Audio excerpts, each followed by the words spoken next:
Oh, beautiful people, you may now order signed copies of my wife and I's newest book at DaneCalloway.com.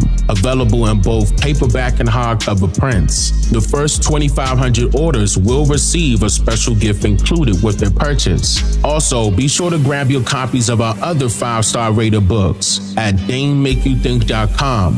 Wado, thank you for your support. We appreciate you. Writers of American history did not mention that Caucasians were enslaved people in America. They tend not to say that white enslaved people made up the majority of the population of enslaved people in America. Was this part of America's history purposely hidden from the public, be it school curriculums, books, movies, and other correlating resources that regurgitate this information? What could be a possibility as to why this part of history was kept away from us? Also, I have some information that I will share with you that could give us a possible answer to these questions. If you are watching this video via your cell phone or computer, click the subscribe button and the bell icon to be alerted so you won't miss any of my future videos coming up. The like button is around there too, if you choose to rate this video to inform the algorithm that you want to watch more videos within this category.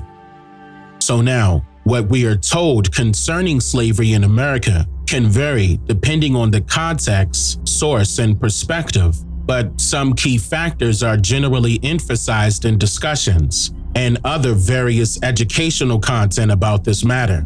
We were told that slavery in America began in the early 17th century when the first enslaved so-called Africans arrived in Jamestown, Virginia in 1619, even though I proved in my previous documentaries and also my book called It Was Told in Reverse that this information was written inaccurately and only small portions of the initial story can be validated, like it initially being a system that primarily used indentured servants from various backgrounds, meaning different countries of other continents. But over time, this story's alleged victims were alleviated, suffering from racially biased propaganda.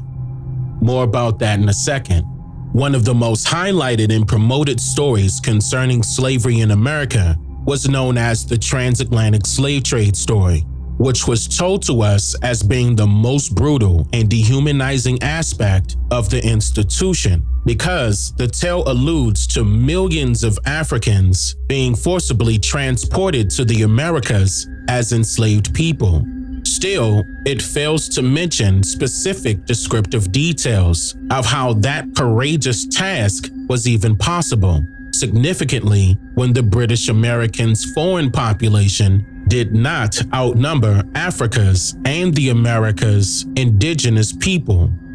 They would like for you to fantasize about how a small group of anonymously known white people were able to sneak up on non-specified African tribes as they were sleeping peacefully at night and then randomly capture their people and swiftly rush them all back to their sailboats in loud metal chains, without any screaming from the captives to warn the warriors of the tribes, or without any traces of war against the tribes.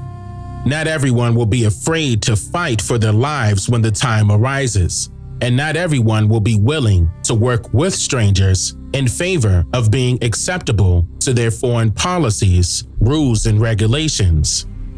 After the 1800s, slavery was codified and institutionalized through various laws and regulations. These laws denied enslaved individuals fundamental human rights and established a brutal system of labor exploitation and land grabbing. Slavery played a pivotal role in the economic development of the United States, where large-scale plantation agriculture relied heavily on indentured servants, nowadays referred to as contracted employees, and the institution was seen as essential to the overall prosperity of the United States. Slavery also had a profound and enduring impact on American culture and society. It contributed to the development of racial hierarchies and deeply entrenched racial prejudices that continue to affect the United States today. It also shaped the cultural expressions and contributions of the indigenous people of America, who are still being misclassified as Black Americans or African Americans. The American Civil War, which lasted from 1861 to 1865, is considered a significant turning point in the history of slavery. It is said that the debate over slavery, in part, drove the conflict, and the Emancipation Proclamation, issued by President Abraham Lincoln in 1863, declared enslaved individuals to be released from their duties of servitude. The 13th Amendment to the U.S. Constitution, ratified in 1865, was said to have officially abolished slavery throughout the country. And following the Civil War, a period known as Reconstruction aimed to provide civil rights and opportunities for formerly enslaved individuals. However, this was followed by the Jim Crow era, characterized by racial segregation and discrimination, which persisted for much of the 20th century. The struggle for civil rights and racial equality in the United States has been ongoing since the alleged abolition of slavery. The civil rights movement of the 1950s and 1960s was said to have sought to dismantle segregation and secure equal rights for so-called Black Americans or African Americans, making another important chapter in the fight against racial injustice. So now, what do people think about when the term slavery becomes a topic? The thoughts and associations that come to mind can vary depending on an individual's background, perspective, and the context of the discussion, because people often think about a range of historical and social and moral issues.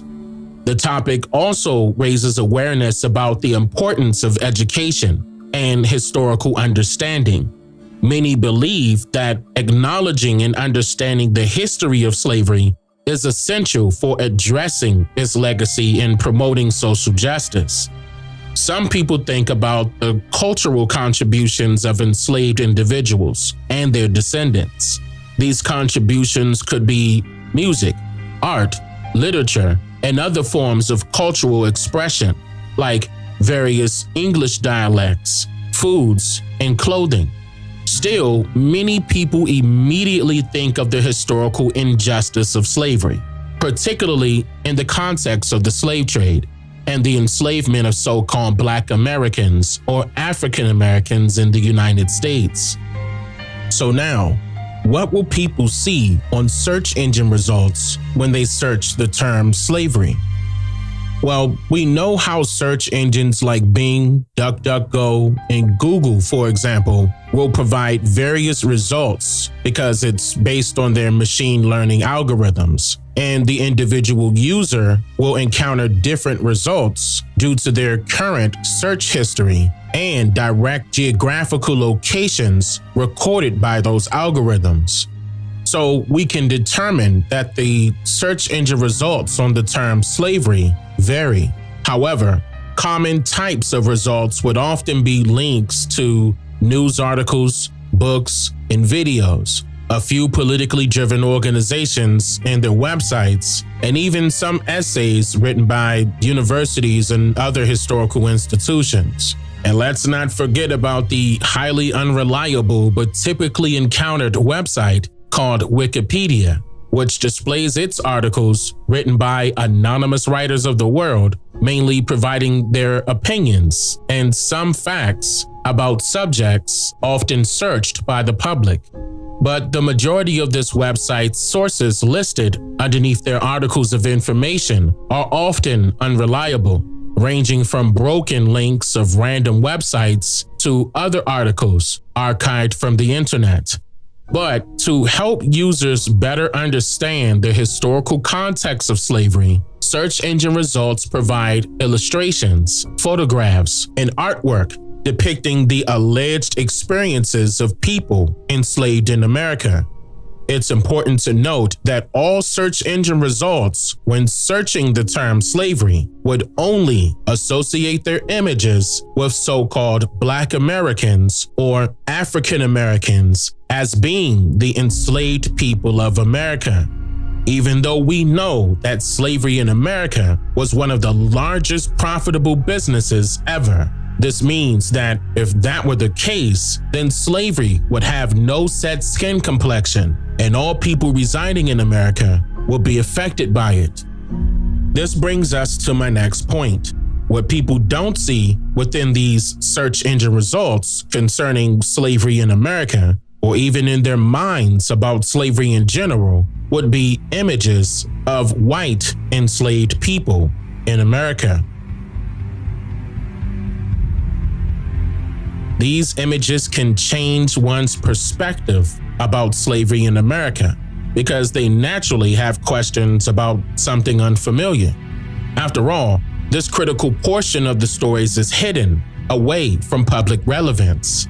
This will lead individuals to question the credibility of the sources and the accuracy of the stories about slavery in America. It could also influence individuals to question everything about their realities, considering that this portion of America's history is not prominent in their minds. Was this part of America's history purposely hidden from the public, be it school curriculums, books, movies, and other correlating resources that regurgitate this information? Why do you think this portion of slavery in America was hidden and not promoted as part of American history? Should we continue to allow all of these sources to regurgitate the same inaccurate tales as if so-called Black people were the only enslaved people in America? Did you know that in the early 1900s, a treaty existed called the Suppression of the White Slave Trade? Yeah. This treaty was established to garner the official permission of all governments of countries worldwide to agree to prevent the slave trading of white people.